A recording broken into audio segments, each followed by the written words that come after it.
Je te raconte tout cela, mon bien-aimé, toutes ces petites choses, presque risibles, afin que tu comprennes tout le pouvoir que tu exerçais dès le début sur l'enfant farouche et timide que j'étais. Avant même que tu n'entres dans ma vie en chair et en os, une aura t'enveloppait, une sphère de richesse, d'étrangeté et de mystère. Nous tous, dans ce modeste immeuble des faubourgs, les petites gens sont toujours friandes du moindre changement devant leurs portes. Nous attendions impatiemment ton emménagement. Et cette curiosité à ton égard, si tu savais à quel point elle a été attisée par le camion de déménagement devant l'immeuble cet après-midi où je revenais de l'école, les meubles les plus lourds avaient déjà été montés chez toi par les déménageurs et ils ne portaient plus que de menues choses.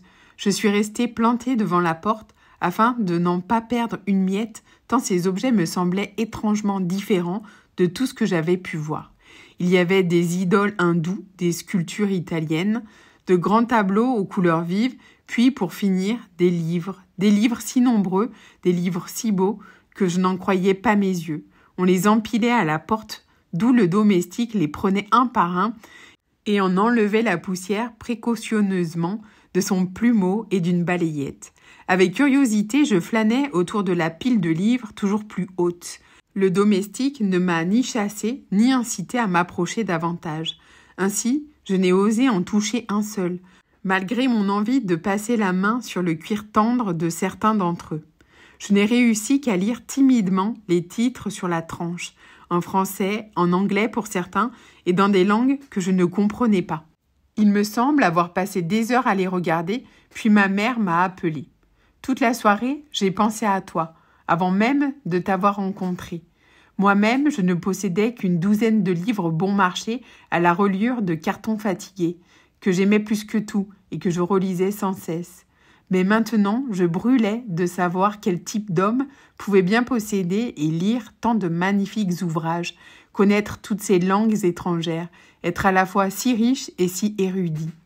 J'ai alors associé une sorte de respect surnaturel à l'idée de ces si nombreux livres. J'ai essayé de me représenter une image de toi.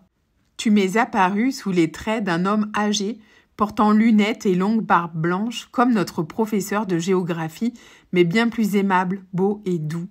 J'ignore pourquoi j'ai songé jadis que tu ne pouvais qu'être beau, alors que je t'imaginais sous les traits d'un homme âgé. Autrefois, sans même t'avoir vu, j'ai rêvé de toi pour la première fois au cours de la fameuse nuit qui précéda ton emménagement. Le lendemain, tu as emménagé, mais malgré tous mes efforts pour t'épier, je n'ai pu te voir, ce qui ne fit qu'aiguiser ma curiosité. Enfin, au 3e jour, je t'ai vu. Quelle saisissante surprise de te voir si différent de l'image enfantine de Dieu le Père que j'avais de toi. Je pensais que tu étais un charmant vieillard myope et tu es arrivé. Toi, tout à fait à l'identique, identique à celui que tu es aujourd'hui encore, indifférent aux années qui n'ont fait que glisser doucement sur toi. Tu portais un costume de sport marron clair qui t'allait à ravir et tu as monté les escaliers, 2 par 2, de ton incomparable et légère démarche de jeune homme. Comme tu portais ton chapeau à la main, j'ai vu ton visage rayonnant, si plein de vie, tes cheveux si pleins de jeunesse, avec un indescriptible étonnement. Vraiment, j'ai sursauté de surprise en te voyant si jeune, si beau, si svelte et élégant. Et, n'est-ce pas curieux, dès cette première seconde, j'ai ressenti très distinctement ce que moi et tous les autres éprouvons de si particulier.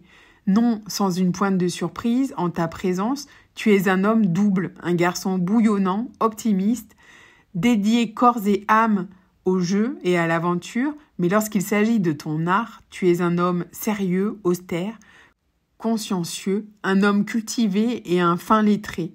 Inconsciemment, j'ai ressenti ce que chacun ressent chez toi, que tu mènes une double vie, une vie avec une face lumineuse, grande, ouverte sur le monde, et une autre bien sombre, que toi seul connais. Cette profonde dualité, le secret de ton existence, je l'ai ressenti du haut de mes 13 ans, mystérieusement attiré par toi dès mon premier regard.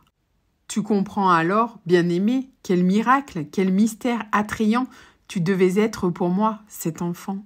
Découvrir soudainement que cet homme pour lequel on avait un profond respect parce qu'il écrivait des livres, parce qu'il était célèbre dans le grand monde, n'était autre qu'un jeune homme riant, élégant, juvénile de 25 ans. Dois-je te dire encore qu'à compter de ce jour, plus rien d'autre ne m'a intéressé que toi dans tout l'immeuble, dans tout mon pauvre univers enfantin, que je ne faisais qu'errer autour de toi, autour de ton existence avec tout l'entêtement et l'obstination pénétrante d'une adolescente de 13 ans. Je j'épiais tes habitudes, j'épiais les gens qui venaient chez toi, et tout cela, au lieu d'atténuer ma curiosité à ton égard, ne faisait que l'aiguiser encore, tant l'ambivalence de ton être se manifestait dans la diversité de ses visites. Des jeunes gens venaient, des camarades avec lesquels tu riais et badinais, des étudiants sans le sou, puis toujours des dames qui arrivaient en voiture. Un soir, le directeur de l'opéra, le grand chef d'orchestre, que je n'avais vu que de loin à son pupitre, pétri de vénération, puis des jeunes filles d'école de commerce qui, gênées, se faufilaient à travers la porte, mais surtout des femmes, beaucoup de femmes. Je n'en pensais rien de particulier, pas même lorsqu'un matin, alors que je partais à l'école, j'ai vu une dame voilée s'éloigner de toi. Je n'avais que 13 ans, et la curiosité passionnée avec laquelle je t'épiais et t'espionnais ne passait pas encore pour de l'amour aux yeux de l'enfant que j'étais.